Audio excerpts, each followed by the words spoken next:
Hi, I'm Effie Zhou with Wharton Global Youth Program. I'm excited to welcome Jordan Williams to the Knowledge at Wharton High School studio today. Jordan, a senior here at Wharton, has been on the move since he started his first business at age 10. In his high school in Atlanta, Georgia, he co-founded Young Moguls Brand, an urban clothing line that promotes entrepreneurship. Most recently, he published his third book, Breaking the System, Unlocking Your Limitless Potential. We're going to talk all about this and more. Thank you for joining us. Absolutely. Thank you for having me. Sure. I'd love to know more about the Young Moguls brand. What motivated you to start the company, particularly with the connection to entrepreneurship? Right. And did that influence your decision to come to Wharton to study business? Absolutely. So initially we started this brand, and when I say we, myself and my best friend from back home in Atlanta, his name is Brandon Iverson. He goes to Georgetown now. But we started this brand when we were in high school, actually our sophomore year. And we really just wanted to create our own brand with our own designs, but we knew that we wanted it to promote a positive message as well. And for us, the message that we thought we had on our minds to share was a message that promoted entrepreneurship, that inspired our peers and our friends to identify whatever their passion was and find out how they could use that passion in their communities to provide value and also create opportunities for themselves. So we started it in that year in high school, and we've been running it ever since. And I think that coming into my senior year of high school and looking for colleges, it definitely did influence my interest in Wharton because of my experience with running the clothing line. I knew I was very interested in entrepreneurship, and I was looking for a school where I felt like my academics would complement the work that I was doing outside of the classroom as well. And I thought Wharton was a great place to, learn and grow academically, but also have the opportunity to pursue entrepreneurial stuff and push the business forward. Great. Bring us up to date. How successful is the brand today? Have you had any bumps in the road? What new knowledge have you used to sustain and grow your business? Yeah, so the business has been doing great since we started, and it's definitely grown a lot since our time in high school.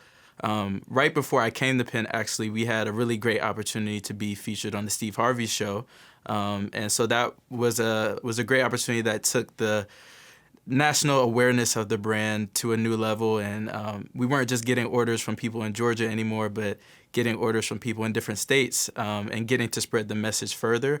And that's been great, and there's been a lot of growth, but along the way, there's definitely been a lot of challenges.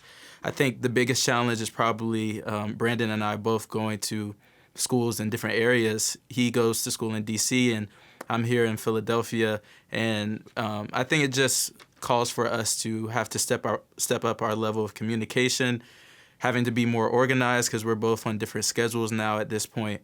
But I think the thing I'm most proud of is that we haven't let that challenge stop us, and we've still been able to put out some new projects and still do the thing that we're passionate about. So I'm excited to see where it goes in the future as well. Very cool. You self-published the book, Breaking the System, Unlocking Your Limitless Potential. What prompted you to write it?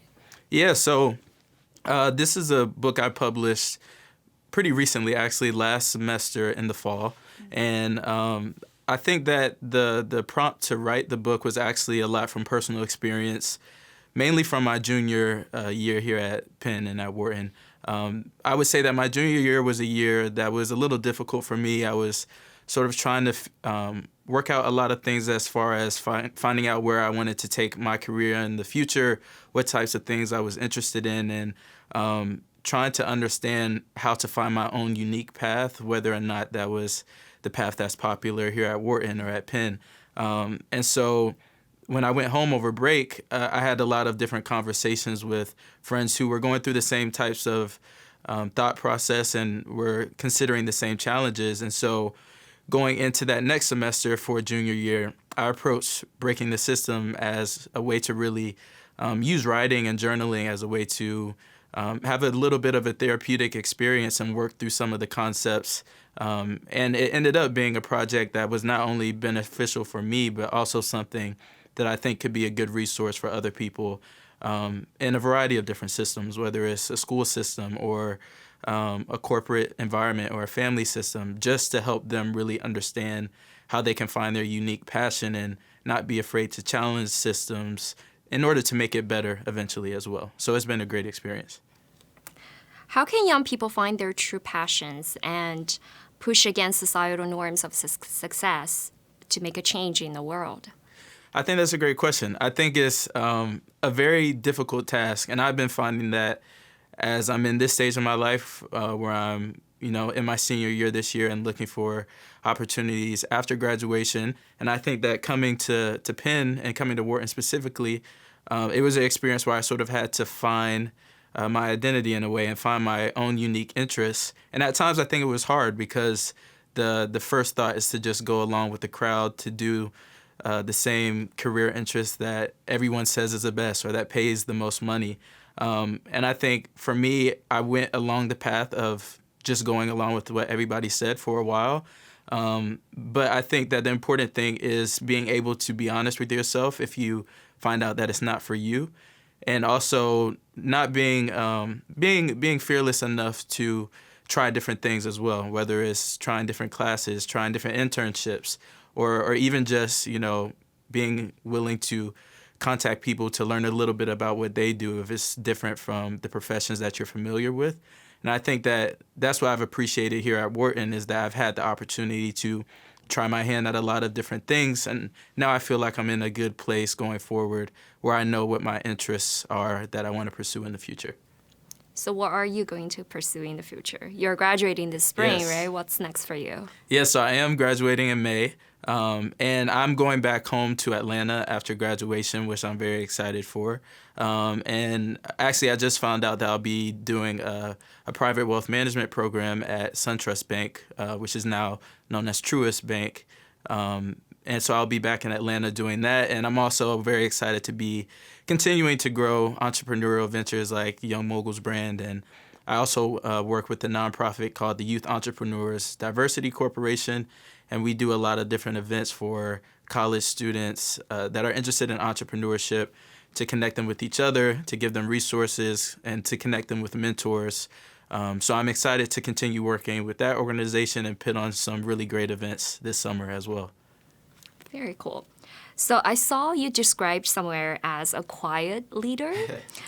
Would you agree with that description? And can you both be quiet and a leader? I think I agree with that description in some ways. I think it depends on the environment I'm in. And I think I like to pride myself on being able to know the best way to respond in the environment I'm in. So sometimes if it's, an environment I'm very comfortable in with close friends, I might take a more vocal position if it's something that I think I'm very familiar with or knowledgeable about. And in some other situations, I think it's better to be a more, not necessarily quiet, but to be a better listener, to be more observant, and sometimes to even lead more by example rather than just talking a lot and being more vocal.